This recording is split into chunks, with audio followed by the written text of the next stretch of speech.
This Joining. This is conference will Lucy now be Garcia recorded. with Fight Colorectal Cancer. I'm the Research Advocacy Manager. Today we have Melissa Curtis and Rebecca Miksad from Flatiron Health presenting their poster that was also actually presented at ASCO. And myself and some of the other research advocates that attended were able to stop by and engage and discuss with this research. So I'm very excited to have both of you here today. You all, just as a quick note, can ask questions throughout the presentation in the chat function on the right side of your screen. And then if you think of any questions towards the end, we'll have some time for that as well. So with that being said, I'm going to pass over the screen sharing to you all, and we will get started.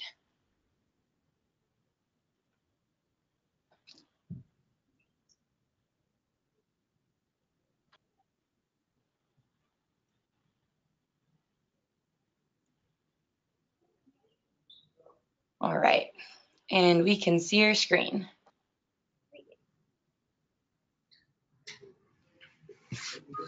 Hi, this is Rebecca Miksad. Hi, I'm Melissa Curtis. I'm one of the senior medical directors of research oncology here at Flatiron Health. And I'm on our quantitative sciences team here at Flatiron, which is our team of statisticians and epidemiologists working with the data. And we're so excited to be able to talk to you today.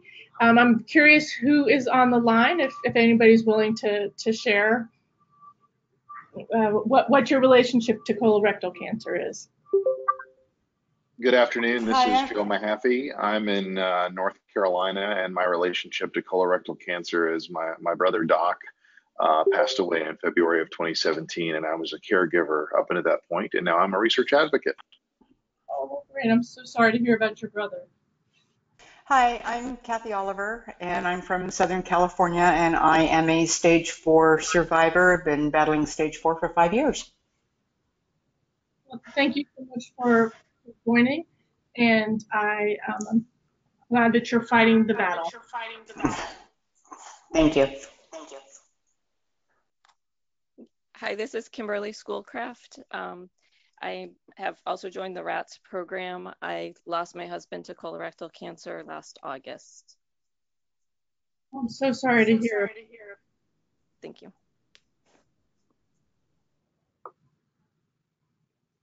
Great. So, and Reese, you're on the line, and we're on the line. Yeah, and it looks like we have a few other research advocates that are patients, caregivers, and clinicians joining us today as well. Well, thank you so much. We really want this to be an interactive session, so feel free to send questions or even just ask verbally while we're talking. We thought that today we would introduce ourselves first. This is Melissa, so you know who's just talking, and I'm Rebecca. And we wanted to tell you a little bit about Flatiron Health so that you can have a good sense of how we're doing our research and how we're trying to learn from every cancer patient. As you guys know, that there's limited trials for colorectal cancer patients, but we have so many patients who are being treated every day, and they have valuable lessons to teach the rest of us and to be able to share with both other patients and with clinicians so that we can learn from every patient's experience. And that's our goal, by using real-world data to understand how real-world patients are doing. So we're essentially a technology company that builds software. And this software is how we can gather that information about each patient's treatment course so that we can learn and aggregate from the real world data.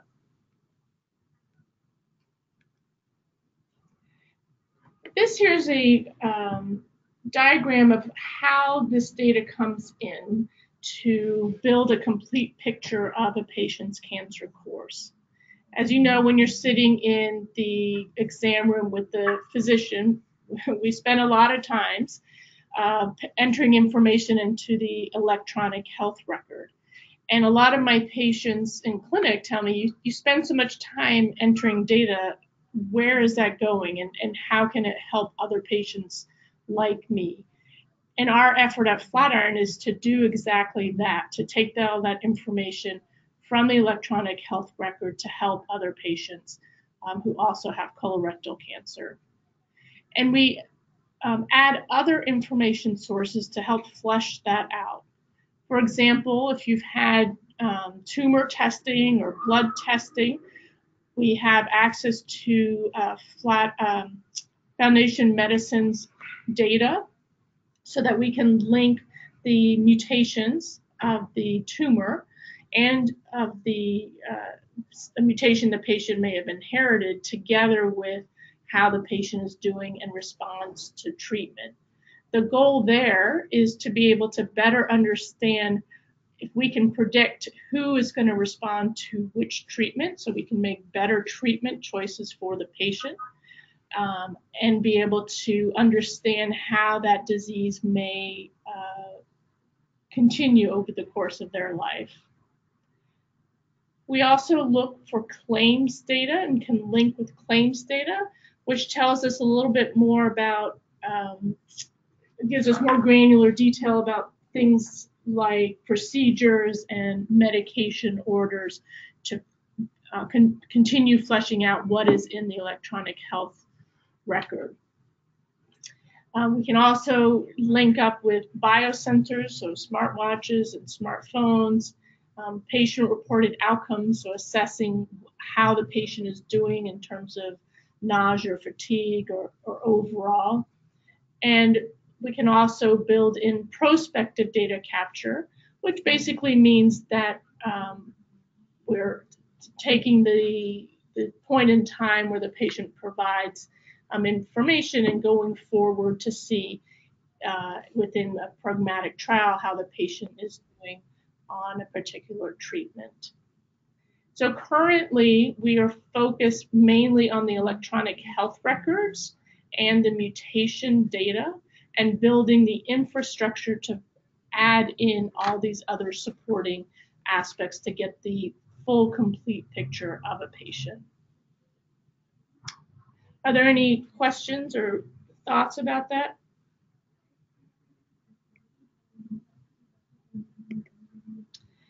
So where do we have our patients? We have about 2 million active cancer patients in our network, which includes 2,500 clinicians, about 265 cancer clinics, and 800 unique sites of care.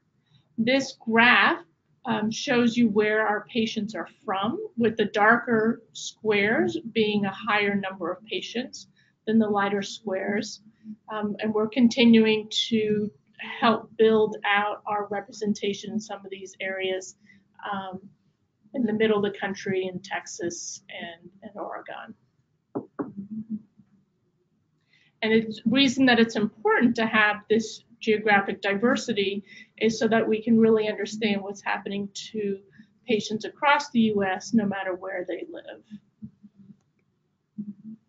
This is a very busy slide, and I think that's part of the message, that a patient's life is very busy and very complicated, and the different pieces of information that are important about a patient's care can come in many different forms. So if you start at the far left, in this case we have a patient who's diagnosed at this time. You have information about the age, gender, race, insurance status, and those are all things that are structured data in terms of we can easily pull it from the medical record. Things like group staging in terms of what stage of cancer you are, whether you smoke or not, where the cancer has spread to, is hidden in notes. So it's not something that natural language processing can necessarily find, because we need actually humans to be able to go through the chart and understand what a physician means when they describe how much smoking a patient has, or describes the where the cancer is. And so we spend a lot of effort with more than 1,000 abstractors going through the patient charts to make sure we're really super accurate about the patient's cancer and risk factors and how they're treated. The orange box here for comorbidities, which means other medical problems a patient might have, like high blood pressure or heart problems or asthma. Those we use both some of the codes that are used for billing as well as looking in the medical record to verify that those codes are correct. And you can see as the patient goes through their journey, this patient undergoes surgery, then receives therapy after surgery, which is often called adjuvant therapy. Unfortunately, this patient's cancer comes back and then needs to start additional chemotherapy. This particular patient initially responds to chemotherapy and then has a progression of his cancer and then starts the next line of chemotherapy. What this is important to demonstrate is how long the patient's course is and how complicated and how many times the patient is touching or has an interaction with the healthcare system. So if we just took a picture view right in the middle, we'll have some information, but not the full story. So by following the patient from the beginning to the end, we understand better how the patient is doing with respect to various treatment options and the full patient experience. I also wanted to bring up the issue of patient privacy. Because we're looking at patients' medical records, I do want to emphasize that we take great care and great pains to protect privacy, such that any patient's data that is shared for research is de-identified, so that nobody can link the patient back to their diagnosis without their consent.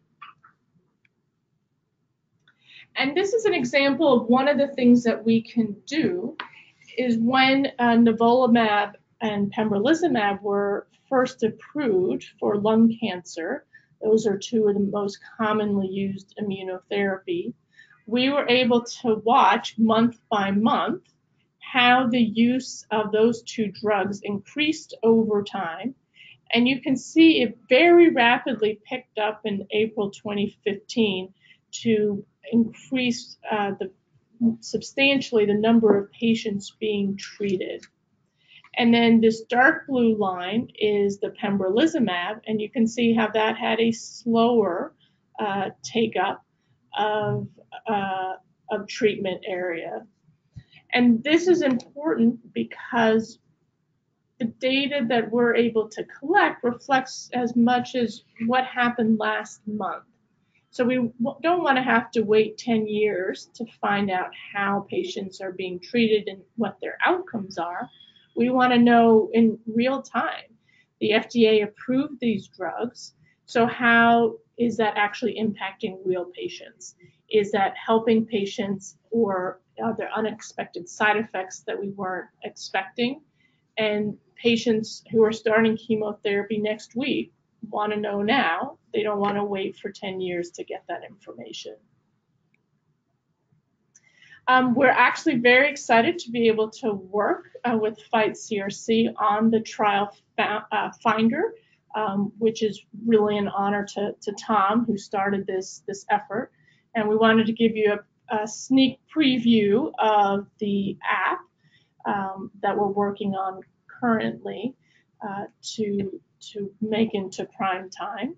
And there's a concept in the tech industry called a hackathon, which means that people take 2 days out of their regular work lives just to work on projects that are important, but maybe aren't funded.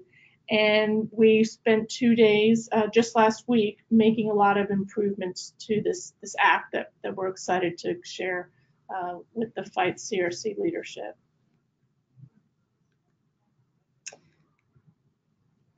And this page, I just had wanted to emphasize that part of our goal is to really keep in mind the patient experience and to make it straightforward and easy to choose and understand what trials might be helpful for you by having some very straightforward questions to help make sure that the trials that are suggested are appropriate and interesting to the patient. And this is an example of some trials that came up from one particular patient's search. So I wanted to pause for a moment and see if there's any questions about how we are working to gather information about real-world patients in real time to make sure that we're learning as much as we can so that we can make as much progress as we can in the fight against colorectal cancer. Hi, Rebecca. This is Reese. So you had mentioned that real-world data can be used to see how patients are responding to therapies such as nivolumab.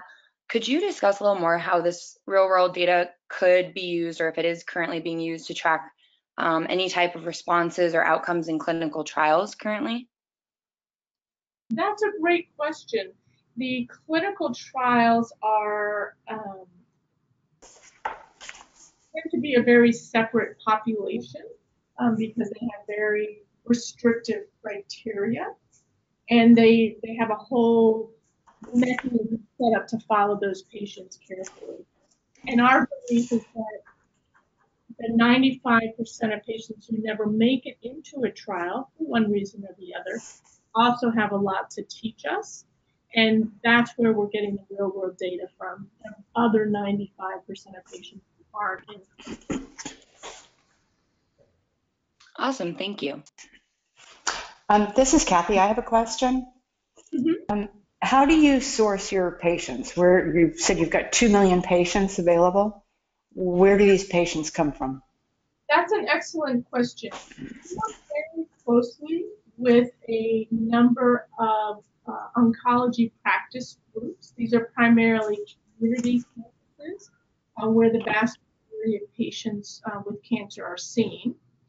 And as part of the electronic health record, which is a software that we have built specifically for taking care of medical oncology patients, the data from that electronic health record lives in the cloud so that it can be accessed for research. Okay, thank you. So I have a follow-on question to that. This is Joe Mahaffey again. So are you saying that your EHR record, your electronic health record, is proprietary to Flatiron, and so if there was an Epic EHR record or a Cerner EHR record, that would be separate from the Flatiron EHR record? Great question. Because we're a software company, we aren't set just being able to work with the electronic health record that we have built. So we also have software that sits on top of Epic or Cerner, such that the same two-way conversation can happen between the Cerner data and the detailed curation and abstraction that we can do on our side. So the academic medical centers are the folks who usually have a big hospital system that need to use Epic because they need a system that applies to both oncology and lung doctors and the emergency room. So they have a bit more of a generic structure, and we partner with several academic centers, and it will be 7 by the end of this year, to be able to pull in data from Epic or Cerner for the cancer patients. And then we provide back to the academic centers as well as our community centers information about the quality of care so that the medical centers can understand what's happening for their patients, can understand how long it takes to start a chemotherapy treatment, how many patients with microsatellite cancer. So to be able to provide that real information that cancer doctors need to understand the patient population that comes through their door. And Rebecca, we have another question. It asks, you mentioned capabilities of Flatiron's natural language processing or similar. Is there a way to capture real world frustrations or pain/anger that don't lend itself to being coded? This type of information might help Fight CRC advocates later on when engaging with clients, patients, and so forth. That is huge. And I'm going to go back to this slide. And that all falls under patient-reported outcomes. And this is very important to us because we feel like this is a very key place that the patient's voice and their family's voice can be heard. And because that is such an important part of the cancer story. We know that physicians are often focused on the medical aspect. However, in addition, it's almost as it's equally as important, the emotional and spiritual and social aspects of having cancer. And therefore, we are building structures so that we can have patients provide that information to help continue building out the story of their patients or their loved ones' experience with cancer. Awesome, thank you. These are fabulous questions. I really appreciate the thoughtfulness to which you're thinking about these, how to best advocate for colon cancer patients. Absolutely, and we actually do have another question regarding where Flatiron's revenue comes from, because what you're doing is fantastic. So where does this all come from? And that's Nancy Roach. Well, thank you so much, Nancy. The revenue comes from the collaborations with the oncology providers, because we're very focused on making software that helps patients and physicians take care of cancer patients in the best way possible. And then also we do have research partnerships with various entities, including the FDA and the National Cancer Institute. We do have some research projects with the pharmaceutical industry and research projects with academics. Great, thank you.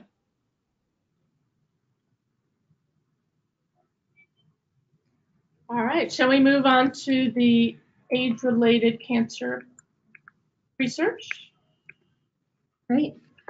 So we wanted to do a little bit of a deeper dive today on the research that we presented this year at the American Society of Clinical Oncology. This is research that I worked on with Rebecca, as well as a number of other oncologists on our team. So Nate Nussbaum, James Hamrick, and Neil, as well as another quantitative scientist, Carrie Bennett. Specifically, what we were looking at was real-world outcomes for patients with metastatic colorectal cancer, and we were interested in how those outcomes differ by age. So the motivation for this research really came as Rebecca and I were made aware of some research that showed that more young people are dying of colon cancer.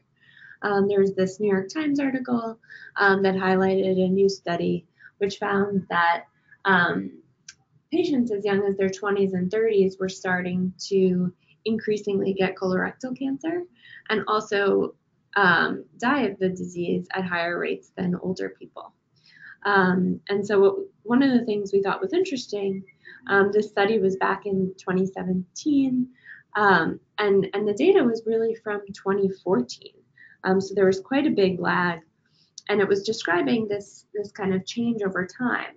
And so we thought that our data, which, as Rebecca mentioned before, goes to the end of the previous month, so we had data as recent as 2018, we felt that this could kind of help understand what's going on here, and maybe there was some additional insight that we could provide. Interestingly, we were about to present this at ASCO the beginning of June, and on May 30th of this year, so 4 days before our poster was presented, we got an update from the American Cancer Society changing the colorectal cancer screening guidelines from recommending that patients be screened at age 50, as it was previously, now to age 45, in part based on this new research about the younger patients. And so it really made our work timely, and there was a lot of excitement about it at ASCO based on this. And so what we were really looking at was to better understand the care of patients with colorectal cancer in age groups that aren't typically represented in clinical trials. So as Rebecca mentioned, about 5% of patients are enrolled on clinical trials. And what we're really looking at is that other 95%, trying to understand those patients. And because our patient population is derived from this network of oncology cancer centers, we have a lot of information about not only those patients that make it onto clinical trials, but also everyone else. So the patients maybe that are too old for a clinical trial, or younger patients.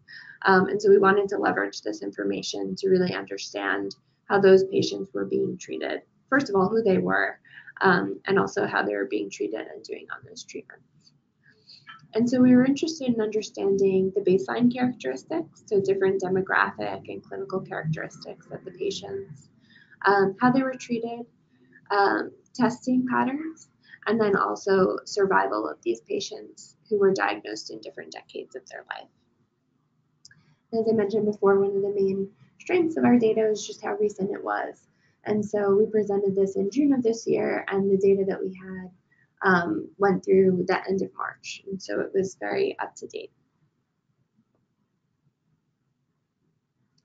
I want to take a second and just talk about the overall metastatic colorectal cancer cohort that we have access to. This is one project that we did based on this cohort, but you could imagine many research projects kind of happening based on the same data. And I think this group is a really great group to brainstorm about potential future areas for research. And so we wanted to take a minute just to describe the data that we have.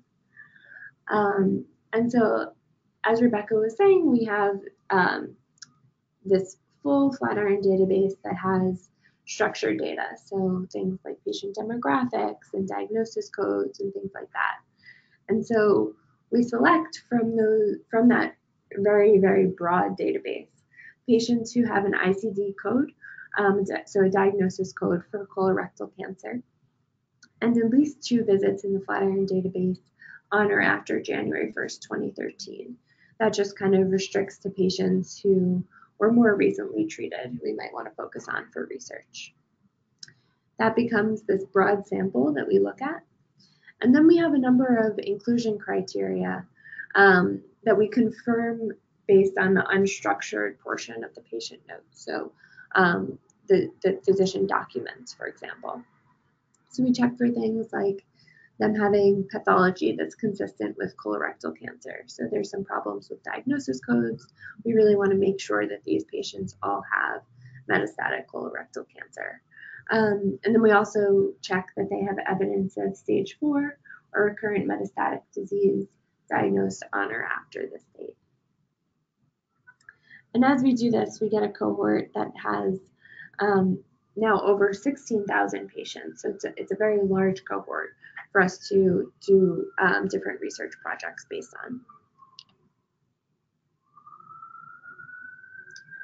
We have a number of standard structured data elements that Rebecca was describing earlier in that slide with the longitudinal journey for the patient. So structured data elements would include things like age, gender, race, also administrations and orders for different treatments, different lab test results or insurance statuses.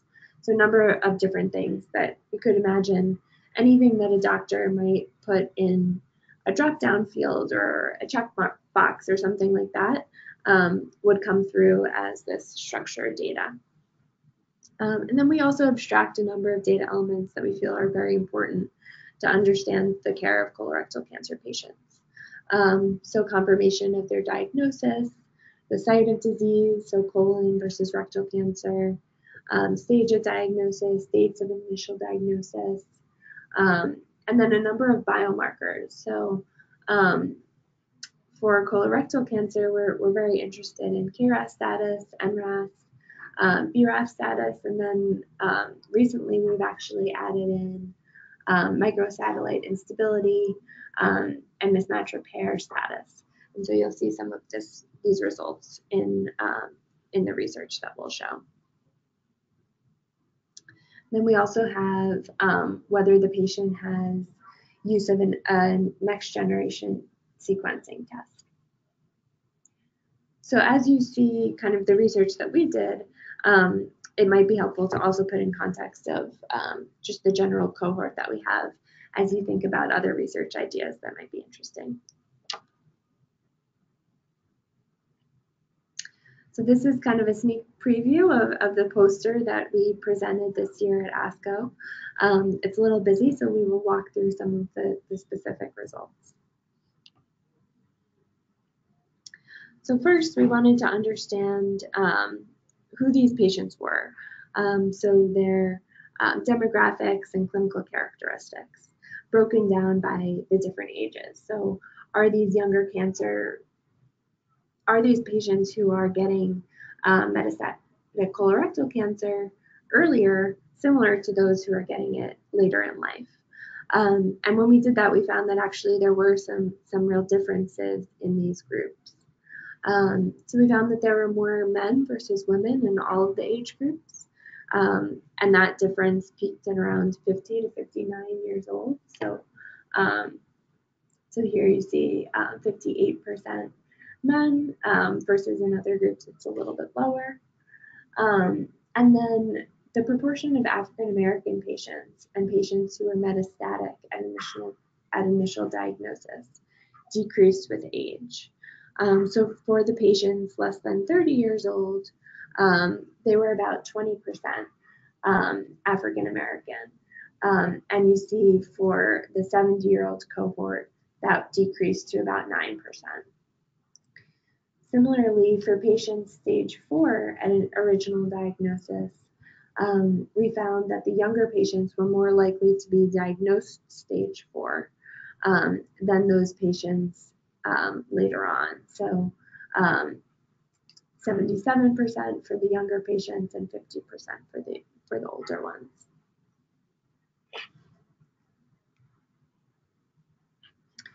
Another thing that we wanted to look at was biomarker testing status and really understand how patients that were diagnosed at different ages were tested for these different biomarker statuses. So just to orient you to these figures, the x-axis here shows the age that the patient was when they were diagnosed with metastatic disease. And then the y-axis shows the percent of patients diagnosed at that year who were tested for the particular biomarker. So BRAF, KRAS, NRAS, and then MMR, MSI status. And as you can see, for all of the different mutational testings, for all four, the older patients had significantly lower rates of testing than those who were diagnosed at an earlier point. We also found this for MMR and MSI testing rates as well.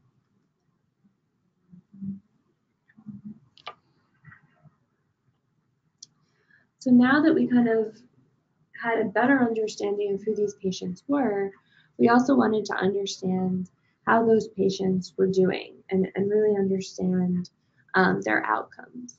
And so what we did was look at the different age buckets that we had and looked at how those patients were surviving.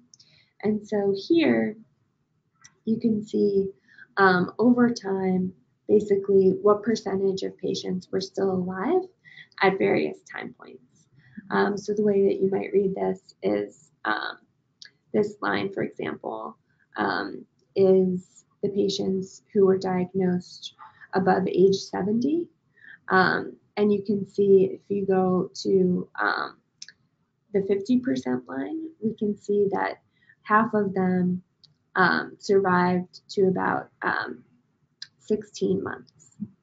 Whereas for other age groups, so for example, the purple line is 40 to 49 years old, their median survival was much higher, so 28.9 months. And so here we saw something that we found was pretty interesting was that the younger group, so that's this light blue line, their survival also was not as good, more similar to the older patients. And so these patients diagnosed less than 30 years, as well as the older patients, were the two groups that had the worst survival. So the less than 30 years, their median survival was 19 months. The overall survival was nearly 4 months longer for the 40 to 59 age group, so the more middle-age patients. And then this was a significant difference in the analysis that we looked at.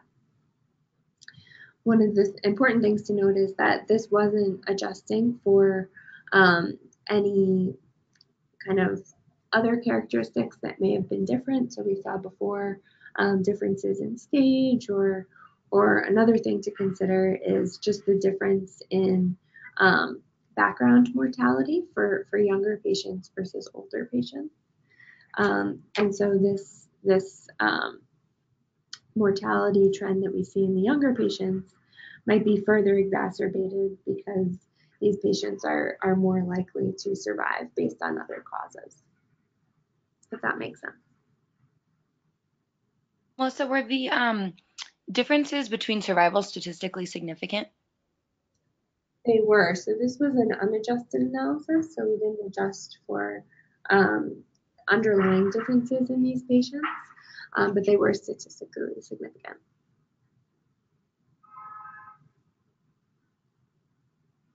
Any other questions? Let's see, we actually just had another one come in. Regarding younger versus older patients, why does your team think that younger are more likely to have genetic positive related testing so far? Are they more open to sharing histories or insurance or Medicare data, or is the older thinking it's too late to have this type of testing? This is Rebecca. That's a great question, and all of the hypotheses proposed are ones that we think are on the table.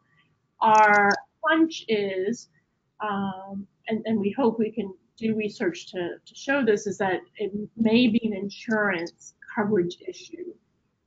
As you guys probably know, there are some recent coverage decisions about NGS testing, so advanced mutation testing, and our hope is that with that insurance coverage, more of the patients over 50, I have a hard time calling them elderly as I get closer to that age myself, but more of the patients in that age group will be getting the testing that truly I think is standard of care.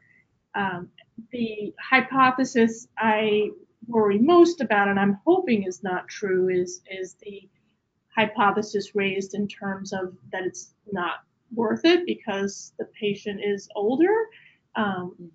That to me is very ageist, and I hope our physicians aren't doing that.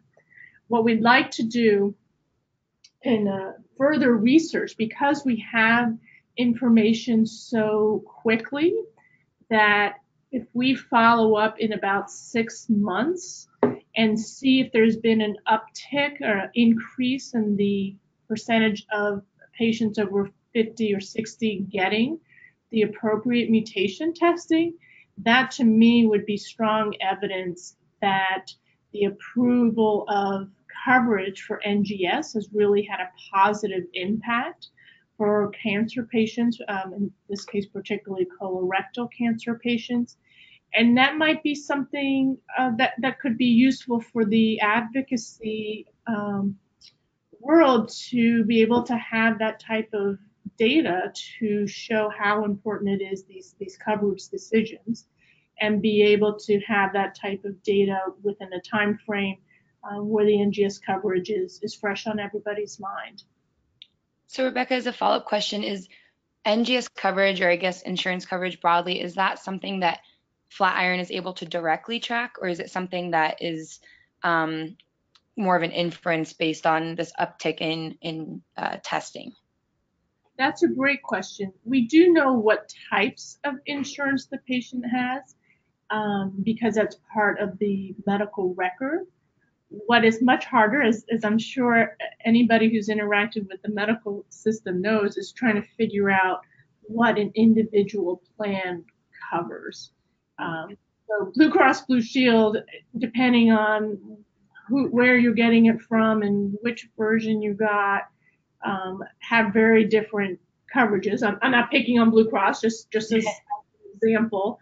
And we don't have that level of information.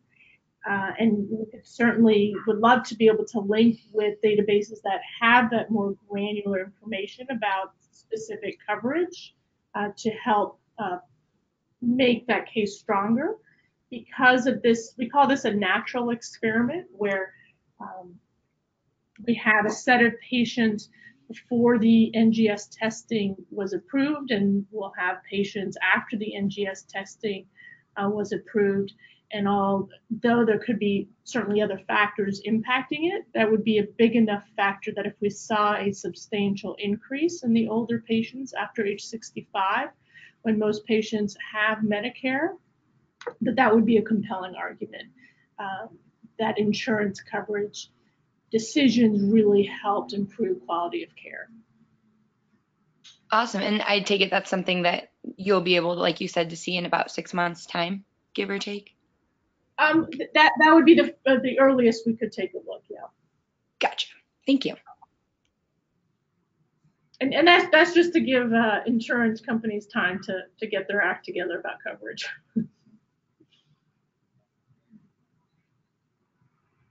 Thank you so much for that question. And it was a pleasure meeting several of your advocates, and Reese, of course, and other members of your team at ASCO. And thank you so much for coming by our poster. It was really fun to meet everybody in person. And I was really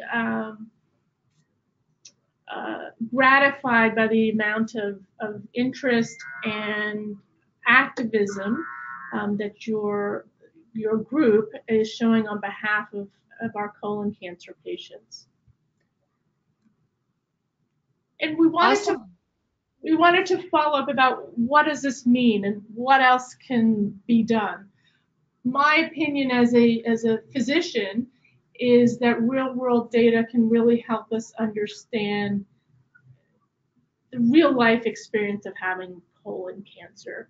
I know as a physician how my patients do with colon cancer, but there's a lot of areas that that you can only understand by having large numbers of patients that we can look at together, where trends and unique situations can be build out a full story. And what else can be done? There's hundreds of thousands of important research questions. And actually, we wanted to turn the question back to you. What do you think is most important as either a colorectal cancer survivor or as a family member of a loved one? You know what is most important, what can really make a change in the lives of colorectal cancer patients and their families. So we're very curious and welcome your thoughts either now or as you think about things over the next couple of days. Hi, this is Nancy Rhodes. Can you hear me okay? Yes. Okay, thanks. That was a great presentation, and I'm kind of hiding in a closet so it's not too noisy. So if you hear things crashing around, it's me knocking things over. But I think the one number that always struck me is that it takes about 10 years for medical practice to actually change. And that is crazy to me because as things change in the world of cancer, it needs to change in the clinic as rapidly as possible. And I think that kind of partnership where Flatiron sees what's happening in the real world, and if it's not what should be happening, for example, MSI testing should be done on every single patient, with colorectal cancer, and it's not being done. And it should be done for multiple reasons. And so once we have the data that says it's not being done and it's big data and definitive, then we can all start leaping on pathologists and the pathology guideline people and the oncology community and saying, you have to do this because it's not widespread enough. And we've talked to a bunch of pathologists about this and medical oncologists, and your data shows that it's not being done. So I think that's the kind of question, making the real world as, it's not really a question, it's we can push to make the real world change as quickly as possible when the data shows that it should change. So anyway, that's my impassioned speech of the day. I completely agree with you because stories about one person are powerful, and even more powerful is when you can bring all of those stories together and say, look, like not only did my loved one not get MSI testing when they should have, but all these other people are not getting the MSI testing that they need to have. And that can be a call to action for the people who can make changes about it. One thing I was just thinking of as I thought about that example is also the impact of time, which isn't really how we looked at it, but maybe an area for future. To see really, this cohort includes patients diagnosed after 2013. So has the rate of testing changed over time as we've gotten more information about how useful it could be? Great, that was great insight and great responses. Thank you both. We have a few more questions from advocates. So this one asks if you have any information about how various biomarkers impact progression-free survival and overall survival. That's an awesome question and a very important one. It was not part of this particular research project, but is something that we're very interested in, and we'll definitely follow up. The additional survival analysis that we're currently doing, we actually also did in the hackathon, is looking at to try to adjust survival for those important factors. I know I just use a lot of statistic language, but basically trying to figure out how those mutations can affect survival. So that was a long answer to way of saying, yes, we're working on it. Well, thank you. That's very helpful. We have another one that asks, how does Flatiron engage with local community centers? Do you mean by the local oncologists or the local advocates? I believe they're discussing more with the local oncologists. That's great. We have a whole team. Melissa and I sit on the research side, and there's an equally large part of the organization that is dedicated just to our providers, our community providers, to make sure that we are always having the patient experience and needs as the most important priority. So that includes our team frequently going out to the various clinics to talk to the staff there about how our software and the information we provide back to practices can be most helpful. Awesome, that's great. Definitely a conversation. Well, great. Well, thank you. We do have another question that just came in. This one says, patients believe that exclusion criteria for clinical trials are too exclusionary. Does Flatiron have real-world evidence of what patient conditions, such as HIV or hepatitis status, would be meaningful exclusionary factors for clinical trials? I love that question. It's something that we've been working on. There's actually a lung cancer advocacy group, Longevity, that has spent several years trying to address this within the lung cancer clinical trial world. And I would love to see a similar effort within colorectal cancer. We can certainly learn from what they've been able to accomplish. The question about HIV and hepatitis, personally as a physician, I think is just overkill and pardon the expression, cover your ass by the pharma companies. And I didn't say that, oops.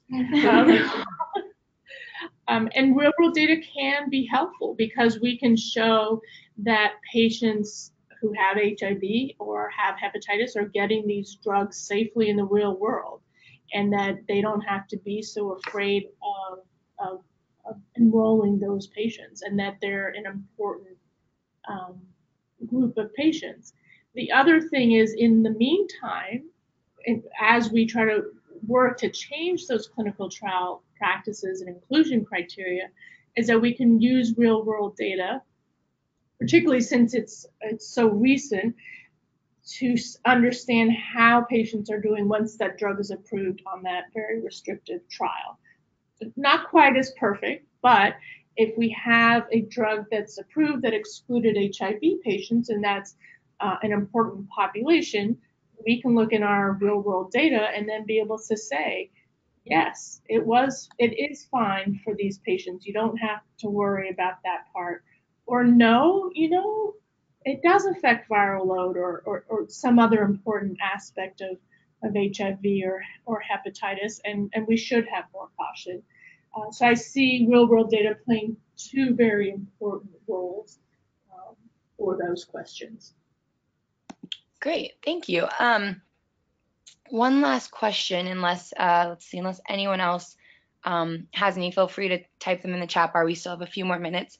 And this might have been covered partially in Nancy's earlier question regarding taking this data to the real world setting. But how can big data like this help inform policy and coverage changes? So, for example, the American Cancer Society, the decision to lower the screening age to 45 was based on a microsimulation model. But how can this data that shows that younger patients have worse survival, how can this be applied to a policy change like the ACS's recent announcement? I think that's a great question, and I'm impressed by that you guys knew about the microsimulation part, because it's a very complicated statistical approach. The real world data can help provide the validation of those type of models.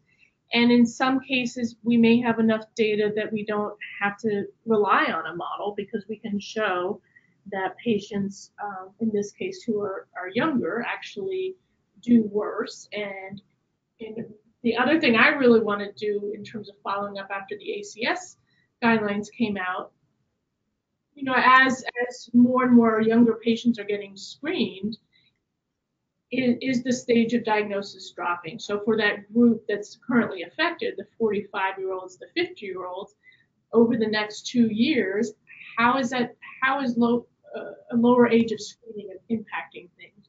Are the younger patients in the 45 to 50-year group doing better? Are they getting diagnosed at an earlier stage when they're more curable? And that can really provide the important information both to support the guideline changes. It may also help provide information about whether or not we should continue lowering the guidelines down to 40, maybe just down to 40 for certain subgroups like the high risk in African Americans.